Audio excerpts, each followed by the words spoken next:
Kpaceguy here. What's going on YouTube? Welcome back to the channel. I hope you've been having a good week.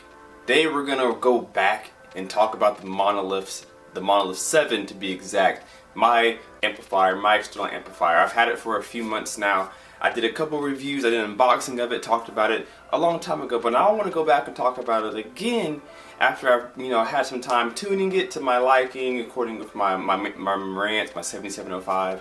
I want to go back and talk about it, tell you guys what I think about it, if you should get one, if you should get a different one, an outlaw, whatever. I want to talk about that right now, so if you have any questions, they're about to be answered. So just in case you're new to the Monolith world, Monoprice Monolith is an amplifier that they just released not too long ago.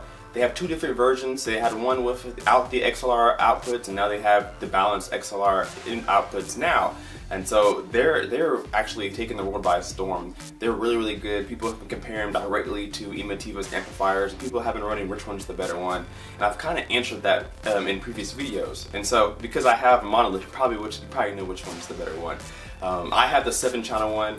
They just came out with an 11-channel one, I believe, not too long ago, and I kind of hate that because when I got my 7, they didn't have the 11. And the 11 would have been perfect. I could power all 7 floor standing speakers, and then I could power my Atmos with it. But it is what it is, right? But honestly, guys, I'm absolutely in love with my Monoprice Monolith 7. It has been a workhorse for me. It is a 7-channel, 200 watts by 7 at I think 8 ohms. It is absolutely fantastic. Again, it has 2 ways of output. You can do your regular speaker terminals, or you can do XLR outputs, which I haven't yet tested, but I'm definitely thinking about doing because you guys have been requesting it. So usually what you guys request, I usually do. So we're gonna have to try that out. But fantastic amplifier. Never really gets too hot. I have a AC Infinity on top of it just in case, but it's never been too hot. It's never acted funny on me. Never no humming, no anything, no noise. It's been awesome for me so far. Now, for those that don't know, my amplifier of choice before the Monoprice Monolith was the Emotiva Bass X A300. Now that was a 150 watts ×2 amplifier that just powered my front left and front right. So when I jumped up to the Monoprice Monolith, only 50 watts were different, but the sound quality is very different. Even though it's just 50 watts, my system woke up for me. It brought so much more excitement. It was like getting a whole new system, and all I did was upgrade my amplifier. And it's that good. I absolutely love it. I'm not going to go into the history of a Monoprice Monolith or where they came from, but they put some serious components inside this. This thing weighs about, I don't know, what, 100 pounds? If you guys haven't watched my unboxing video, you can watch me struggle just trying to get the box open and put the amplifier in its place. It is so heavy, and we all know in the electronic world, weight usually represents something really good product, really heavy built, really built quality. It's something that you just cannot ignore. It's so heavy, so you know what's inside is going to be top notch. Now, the sound quality that I get out of the Monoprice Monolith is some of the best sound quality that I think I've ever heard. I spent a lot of time in my younger years just listening to amplifiers out of my receiver. My receiver gave me 70, 80 watts at times, but I spent time listening to my receivers, and I spent time listening to external amplifiers. And again, everybody knows that if you can go external, if you can get external amplification, that is the way to go. Your speakers will thank you so much for getting external amplification, because receivers nowadays, they can't power most speakers to their maximum rating. They can power most speakers, but not to their best of their ability.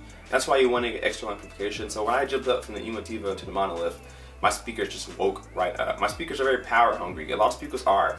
And you really want to give them some juice, because the more juice that you give them, or closer to max power rating they can handle, RMS, you're actually going to be giving them a lot more livelihood. You're going to help them perform at their best ability without damaging the speaker, so many other different things. But the sound quality out of this thing has been par none. I've loved it so much at low volumes, mid-level, high volumes. It's been perfect for me. I haven't had any issues whatsoever. It's done great for me the last few months. I absolutely love mine.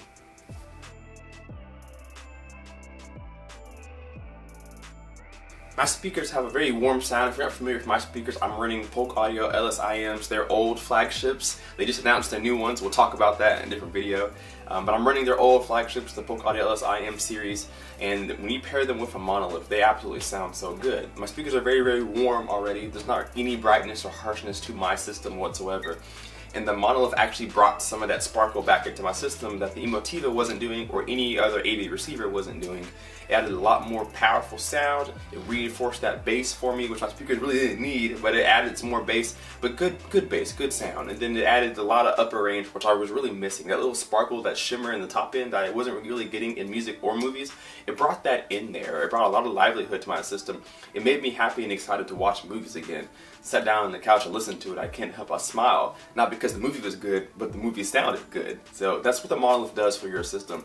I definitely recommend getting one. They have so many different options for you. They have the 2-channel one, 5-channel, 7-channel, and now the 11-channel. So if you're running a full Atmos system, you can power it all in one amplifier, which is what I wish I could do. I still have my Emotiva Kpaceguy A300 right now, currently running 2 of my 4 Atmos speakers. So I'm getting good power to everything, but not from the same amplifier. So I have 2 external exponents right now.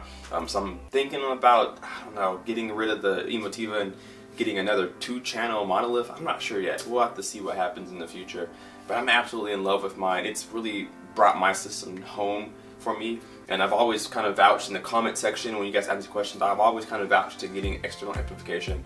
I'm not picky on which one you get as far as Emotiva or Outlaw or Arkham or whoever. I kind of just vouch getting external amplification when you can.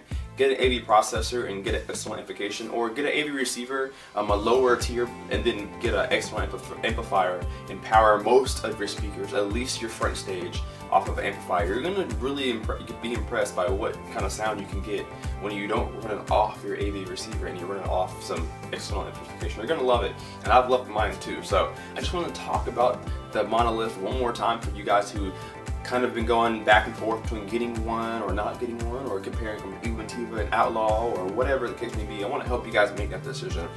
Absolutely love mine. It's plain and simple, nothing fancy to it. You just have a power button and that's it. Power it on and let it do its thing. So that's what I've done, and I've absolutely enjoyed what we've gotten out of it so far. Alright guys, so that's going to do it for this video. Just want to talk one more time about the Monolith. This isn't the last video you're going to see of it. You're going to see and hear so many more videos on that Monolith because it's going to be awesome. I'm really thinking about getting a 2-channel. I'll let you know how that one performs too, because you may be looking for just 2 channels. I may be able to get that done for you, so we'll see what happens. But guys, that's the Monolith overview. That's my last actual review on it. It's something that you may want to consider. I got mine for, I got mine lucky. I got mine for $14.99, I think it was. It was originally $15.99, and then you had shipping and blah, blah, blah, blah. But I actually got mine for $14.99 even. I got lucky, not sure how I did, but I did.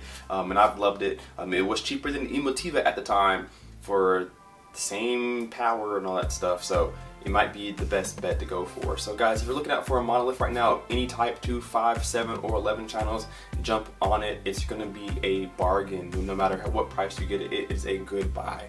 So go out there and get one right now. It's going to be great. I promise. Go get it. Go get it. So guys, that's going to be it for this video. We'll talk about some other things here soon. We all seen the new announcement for Polk Audio speakers, the Legend series. I'm going to be talking about those for sure because I have their old LSIMs, their last flagship. So I'm going to be comparing the two, of course, and what I think about them. And we're going to try to get Polk Audio to give me a pair so that we can demo it here. So I can compare it from the last flagship to this flagship. So guys, I need you guys to smack that like button on this video because we got to get Polk Audio to give me some speakers to review for you guys. I have to know if they're good. We have to know. Hit that like button for Polk Audio to come over here and give me something demo. Hit that comment section. Let me know what you guys think about the Monolith. What do you guys think compared to Emotiva and Outlaw and all that other stuff?